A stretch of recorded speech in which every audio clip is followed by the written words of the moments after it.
vlog today.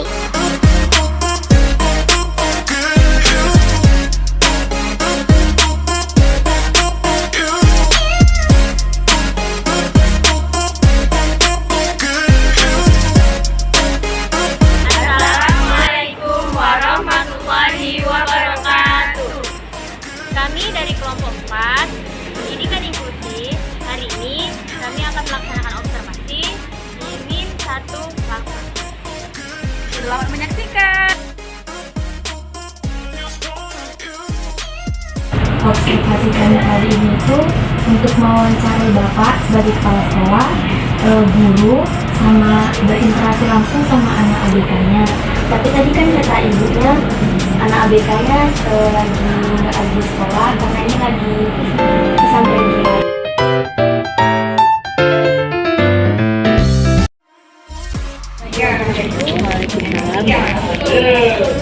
Perkenalkan, nama saya Ika.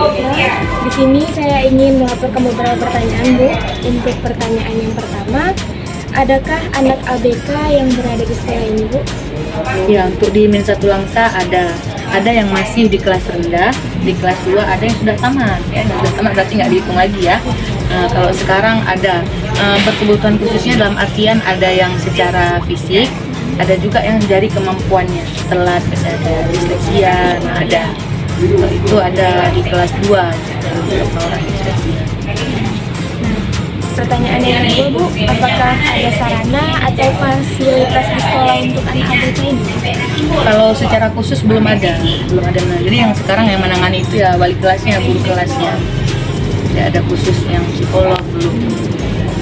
Nah, dalam guru mengajar untuk anak ABK ini, Bu, apakah ada kesulitan gitu, Bu, guru dalam mengajar? Iya, kalau selama ini yang saya dapat laporan dari guru kelasnya dan guru bidang studi tentunya ada, karena mereka memang harus diperlakukan khusus dan mereka juga ada aktivitasnya terkadang khusus ya, enggak di kelas itu ada yang mengganggu kawan yang lain seperti itu, ada yang mereka harus kita perhatikan khusus, kita kasih perhatian khusus gitu, jadi tentunya berbeda diterapkan oleh guru kelas.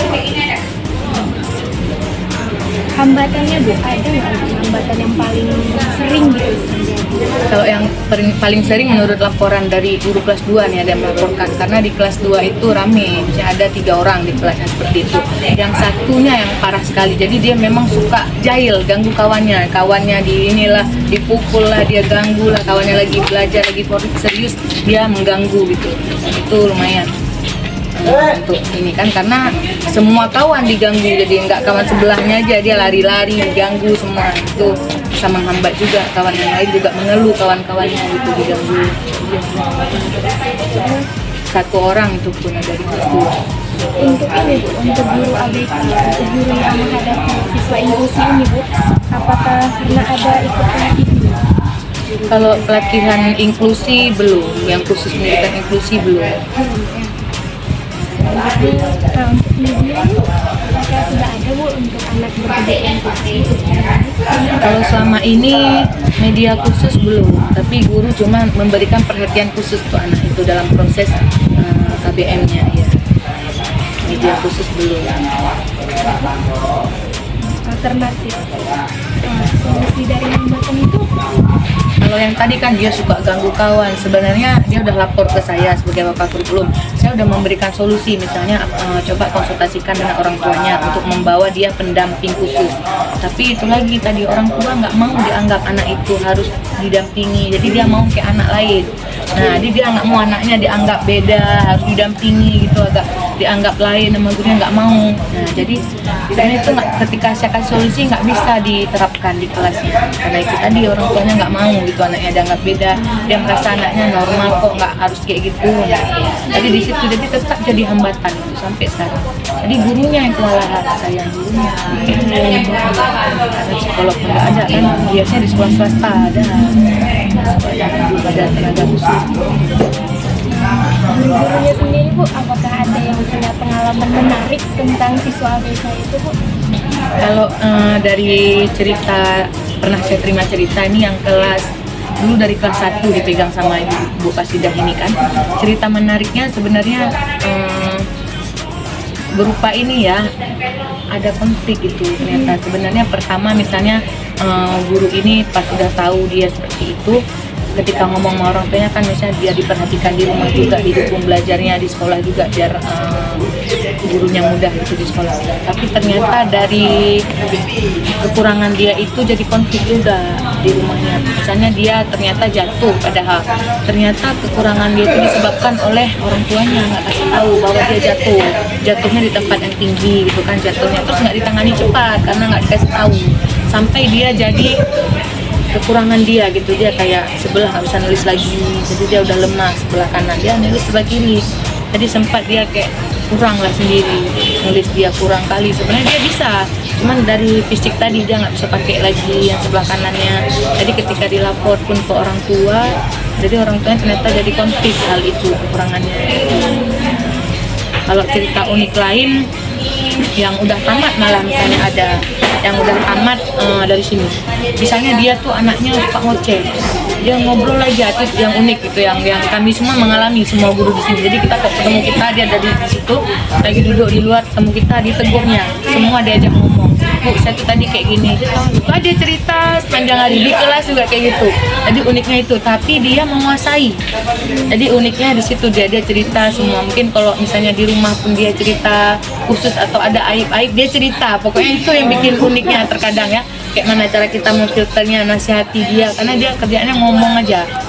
Nah itu yang uniknya. Terus anak-anak seperti itu kan terkadang kalau misalnya gurunya nggak mendalami dia, itu nggak akan dapat keunikannya. Karena sebenarnya ketika kita tahu ternyata dia berhitung cepat, dia pandai padahal. Ya, cuman dia rata-rata anak yang ABK ini fokusnya kurang ya. Dia memang harus sendiri. Makanya kalau anak seperti itu harus ada pendamping biasa. Cuman itu tadi hambatannya karena orang tuanya nggak mau menganggap itu sebagai anak yang berkebutuhan khusus, jadi dia itu aja sih. Kalau untuk penerimaan siswa ABK ini tuh udah sejak kapan gitu sekolahnya? Nah, sebenarnya yang anak-anak berkebutuhan khusus ini terkadang ketika seleksi mereka nggak nampak. Nah, karena proses seleksi kan nggak semua aspek gitu, psikomotoriknya nggak kena kadang, karena cuma mereka dipanggil, habis itu mereka disuruh ditanya huruf gitu aja. Jadi mereka kan cuma sebentar, paling misalnya 5 menit, 6 menit berhadapan dengan kita guru-guru. Jadi nggak muncul sifat itunya, jadi terkadang kami nggak tahu kalau anak itu ternyata ketika di kelas baru nampak, ternyata ada aktivitas lain sampai menunjukkan lah jati diri dia, ternyata dia aneh, beda gitu kan, khusus spesial. Nah, nggak nampak ketika itu. Dan ada juga yang masuk setelah sekolah, jadi bukan di penerimaan, bukan ketika penerimaan siswanya masuk. Setelah yang tidak tahu. Dan bahkan kebanyakan anak-anak orang berada yang udah tamat ini yang lebih sayang, maksudnya dia memang harus digendong, dikapah, dia duduk udah tamat, baru tamat udah emsen sekarang nggak bisa jalan, tangannya juga lemah, bisa sebelah kiri. Yang udah tamat itu udah di emsen sekarang, tapi pinter. Nah kayak ini udah lemah fisiknya, lain nggak ada lagi. Berarti yang disleksia ya. Disleksia di sini. Yang disleksia itu rame. Di sini yang rame tadi. Yang disleksia, jadi kemampuan membacanya emang kurang. Jika udah kita ajarin, dia besok lupa lagi. Di kelas 1 ada juga, pernah juga saya tangani juga kan, misalnya gurunya kadang udah nggak sanggup, gurunya misalnya berpikir bahwa dia nggak latihan di rumah. Jadi ketika saya lihat ini kayak disleksia, karena ketika kita tes dia nampak, dia tulis angka terbalik dia tulis, jadi nampak memang harus perhatian ekstra kalau anak seperti itu. Saya pernah nanganin anak yang disleksia yang memang dia belum bisa baca, masuk ke sini kelas 2. Dia kelas 2 di semester 2-nya, dia huruf pun belum tahu. Jadi ketika kita fokus ke dia, kita kasih perhatian khusus, sampai akhirnya bisa dia. Memang harus khusus dia nggak bisa kalau rame-rame anak seperti itu. Nah, disleksia nggak bisa dia belajar ketika kita rame, nggak bisa. Dia harus sendiri. Saya panggil dia duduk di samping, buku khusus dia, dan pakai media.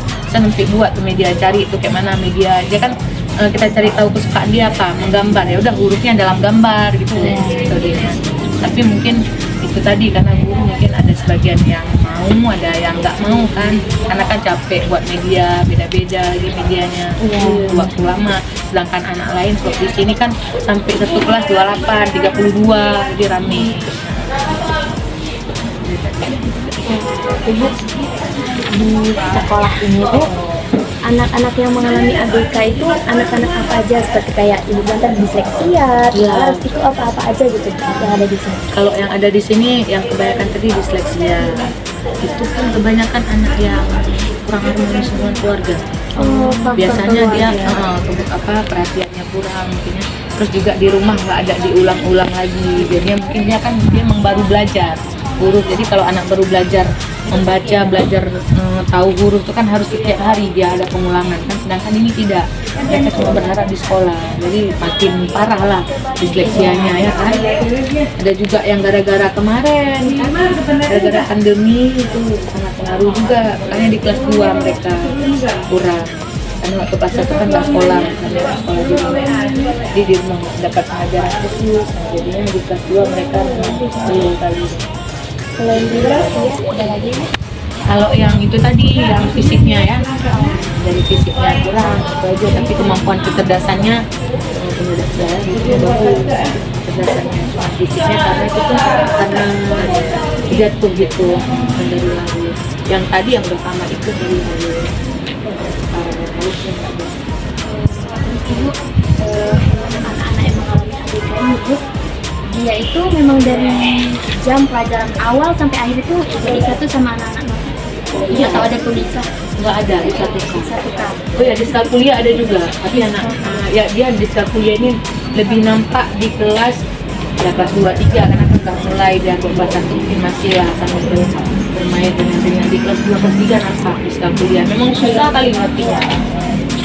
Kalau diajarin matematika pada susah kali memang bisa.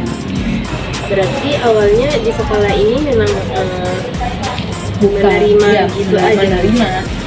Sebenarnya itulah tidak menerima khusus, misalnya kelas inklusi nggak ada, tapi kalau ada yang 1 orang 2 orang itu diterima, dan ada yang masuk dari jalur belakang tadi terkadang kan memang udah jelas. Kalau yang kayak disleksia yang apa ini kan nggak terdeteksi kali pertama karena nggak terlalu dites membaca, jadi paling huruf aja, kecuali kayak di minggu 2 itu harus membaca itu langsung terdeteksi kan, nggak diterima langsung, tapi kami diterima, udah tahu huruf langsung diterima. Kalau untuk anak ABK sama anak normal itu kan biasanya kurikulum pengajarannya berbeda nih Bu. Nah untuk di sini itu disamakan atau dibedakan untuk kurikulumnya? Kalau kurikulumnya sama, pembelajaran juga sama. Mungkin mereka kan ada keterlambatan nih, jadi mereka akan gurunya bekerja sama dengan wali murid untuk misalnya anaknya apakah di privat dileskan atau dibimbing lebih lagi di rumah yang mengejar ketertinggalannya. Kurikulumnya disamakan, ada kurikulum khusus. Cuman adalah sedikit pembedaan ketika mengajar gurunya, mereka dispesialkan dipanggil ke depan, mereka duduk di depan kan, dikhususkan mereka terlambat kawan-kawannya bisa kerjakan mandiri, mereka dibimbing khusus gitu aja. Masuk kayak kurikulum mereka juga sekarang, cuma nggak bisa dibedakan kan. Nah itu waktu belajar itu dari pagi sampai siang siswa biasa pulang sama Bu? Sama. Kalau yang ini ada juga sih ibu dapat yang pendengarannya terkadang. Tunarungu, tapi nggak parah. Di kelas ibu sekarang ada, dan maksudnya itu baru terdeteksi juga kan, dan mamanya juga mengakui ada sedikit, karena kenapa dia katanya sering jatuh, emang anaknya aktif, jadi pas kecilnya pokoknya sering jatuh sampai ada yang keluar darah kata di telinga. Jadi ketika mamanya bilang lah pas pertama masuk kan saya diagnosis lah gimana kebutuhan siswanya, jadi mamanya curhat lah, bilang anak saya agak ini sedikit pendengarannya karena sering jatuh, nah biar saya paham. Jadi ada juga seperti itu, tapi nggak parah, cuman anak seperti itu ya caranya jangan duduk di belakang. Jadi pertama dia duduk di belakang memangnya kan karena telat datang masih ada teman. Habis itu udahlah saya dekatin orang tuanya, ditanya-tanya lah wawancara keluarganya, jadi saya dudukkan dia di kedua ketiga gitu, jadi nggak di belakang. Ada juga seperti itu, tapi bukan dari lahir ya, karena faktor tadi. Jadi ibu bilang kan ibu pernah menangani satu anak ABK nih secara khusus. Pernah nggak sih Bu waktu ibu ngajarin tuh anak itu tantrum atau ngamuk gitu ibu? Jadi cara ibu itu gimana? Kalau di kelas 2 kemarin itu kan emang pas masa pandemi itu kan, jadi banyak masuk anak luar juga, banyak sekolah lain masuk kemari gitu. Terus ke kelas saya semua, kelas ibu semua dimasukkan. itu ada anak diskalkulia ada 1 orang yang parah. Terus yang disleksia ini ada 2 orang yang ibu tangani kemarin kelas 2. Terus penanganannya itu tadi caranya metode ibu pertama dalam karakter dia, terus harus tahu dia hobi apa, kesukaannya apa. Ternyata kesukaannya menggambar, yang satu menggambar, yang satu main. Jadi dia udah kelas 2 semester 2 tuh dia kan, padahal udah besar lah, masih mainan kayak anak kecil, anak TK. Dia masih suka main, jadi kan ibu bawa ke rumah dia, ibu minta sama orang tuanya, karena orang saya kerja ke ID, jadi emang nggak sempat. Dibilang mamanya minta ibu leskan lah sama ibu, kok sama saya dia manja, anak terakhir. Jadi saya bawa ke rumah, orangnya bertiga. Di rumah itu kan saya punya anak kecil, anak masih umur 4 tahun. Jadi mainan anak saya diambil, dia main. Jadi setelah saya tahu dia suka main, jadi mainan itu ibu taruh huruf di situ. Jadi digabung-gabung puzzle itu ibu tulis pakai spidol, pakai huruf. Habis itu ini misalnya baca, ibu tulis itu. Habis itu ibu suruh sama dia, ibu suruh pasangkan kayak mana, dan sampai dia memang dia udah suka belajar. Pertama dia bilang dia nggak mau kalau belajar disuruh baca, nggak mau, pusing katanya. Tapi akhirnya sampai bisa dia sekarang. Nanti dia teringat mau ibu terus gurunya katanya. Sampai saya pegang waktu itu 2 tahun, saya pegang kelas 2 sampai kelas 3 saya bawa kelas, karena ada beberapa anak kayak itu kan saya yang dilepas kan. Jadi saya bawa lah 2 tahun sampai orangnya sekarang udah saya lepas sampai udah bisa. Dan mau belajar itulah dengan pakai trik tadi, metodenya. Berarti ibu nggak pernah tantrum nerapin media Pernah. dari cara itu.